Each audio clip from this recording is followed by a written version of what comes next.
funding crisis. But let me tell you what we're going to do. I mean, first of all, I'm Ned Lamont. I'm running for governor, and we're near the end of the first phase of this campaign. Some of you are delegates, and those of you who aren't, weigh in with the delegates, and you do know there'll be 2,000 delegates getting together in just 3 weeks in Hartford.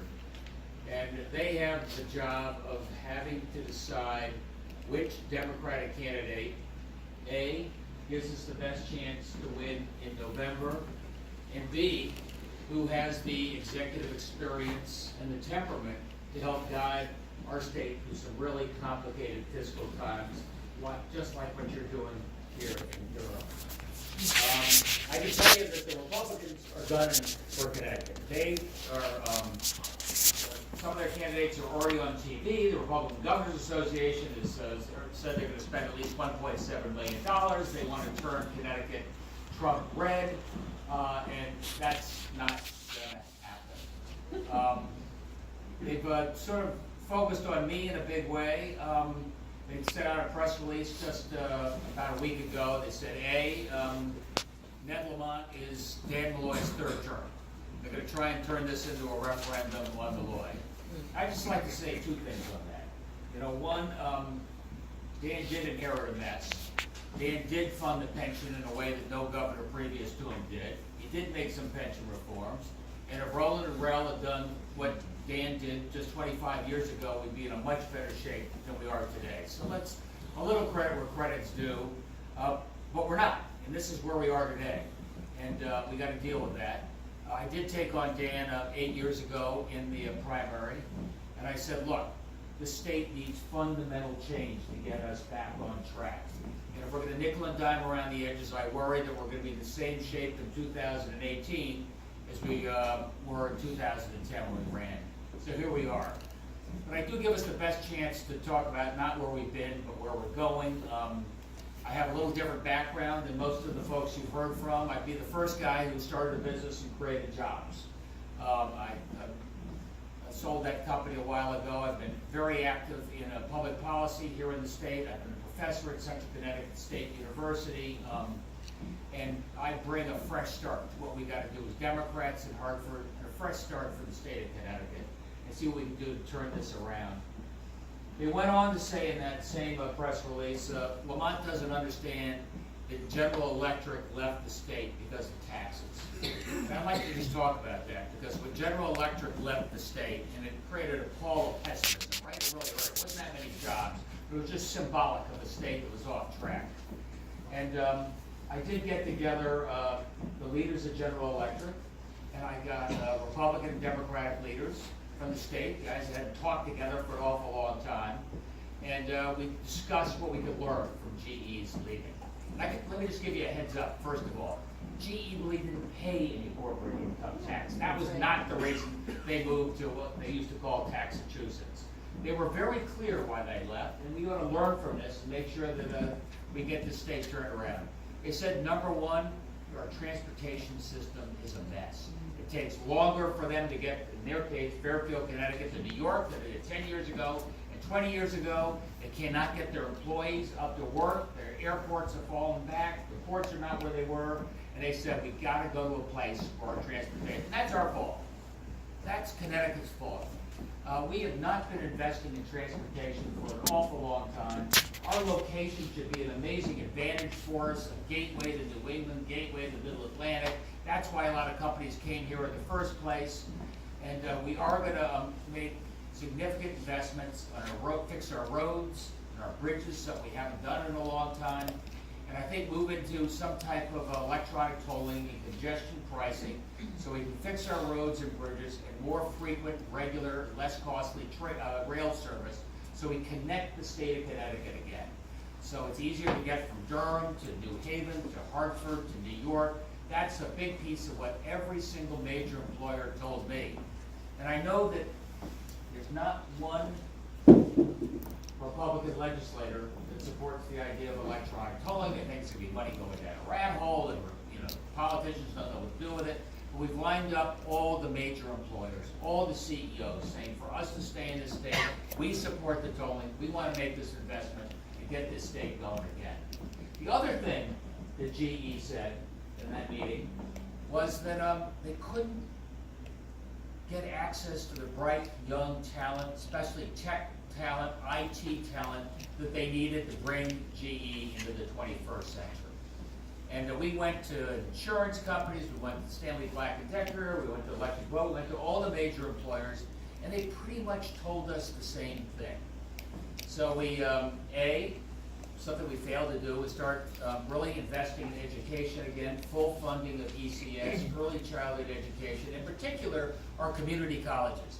There is some good news, by the way. Here, I'm going to cheer you up a little bit.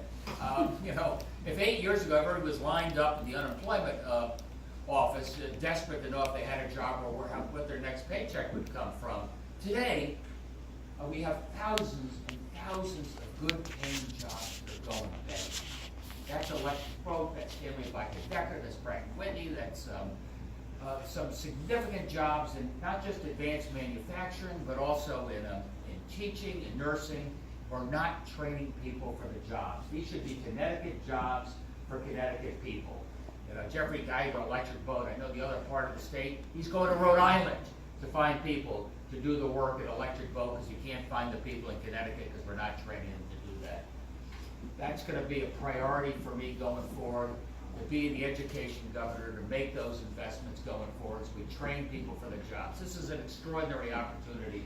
We don't need more taxes, but we do need more taxpayers to expand the tax base in towns like Durham and places like Hartford.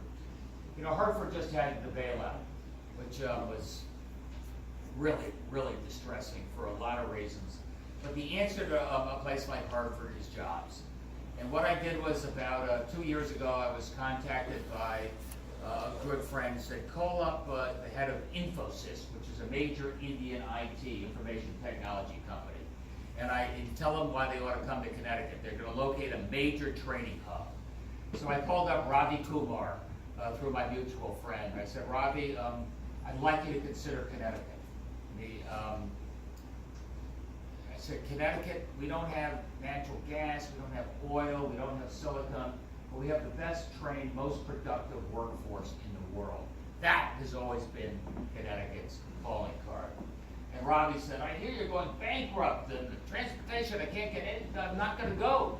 But we got him convinced, and he came up to Hartford, Connecticut, and we got the entire business community there, lined up like speed dating.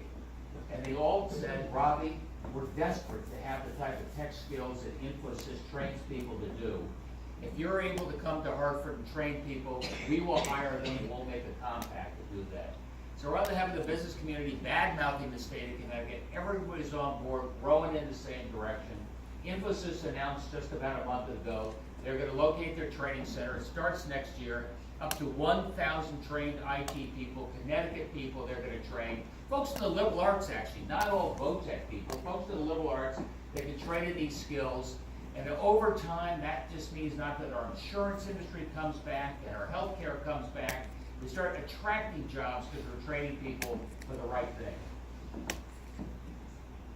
One last thought before I get too upbeat. We do have a hellacious fiscal crisis in this state, and it's been a long time coming. And we can talk about the fact that our governors didn't invest in the pension fund. We have enormous pension obligations. We have transportation and the such, and it's going to take an extraordinary amount of compromise, working with taxpayers to make sure that they realize their tax dollars are well spent, going to make a difference, working with labor so that we can stretch out our pension obligations, reforming health care in the state so we can bring down our structural deficit over the next 5 and 10 years. I can't solve it in the next 2 years, but I can give you a sense of direction. This is where we're going as a state. And as you just said, I would agree. I'm not going to be Mr. Popular at the end of year 2 or year 3. But I don't care. I don't care because I just turned 64 years old. There's something sort of liberating about this. I'm not going down to the Hillary administration. I'm just going to make this the same state it was when Andy and I moved here 40 years ago. And we were so proud. We thought we'd hit the jackpot here, and so did you, I think. And now our kids, Annie and my kids, are about the same age as Annie and I were when we moved here. And they're in Boston, they're in New York. And I'm gonna do everything I can to turn this state around, make this a state that our kids can call home, make Durham a place where you've got opportunity, jobs, and start expanding opportunity. One of the things I do is I would make sure they have free Wi-Fi in downtown. Everybody can tell you about high-speed rail like Shanghai to Beijing, but free Wi-Fi is incredibly inexpensive. Let each and every young person know they can have all the same technical capabilities right here as they do in Brooklyn. You don't have to go to Brooklyn to get that access. Anyway, that's why I'm running for governor. I'm delighted to be here with you. Thank you so much.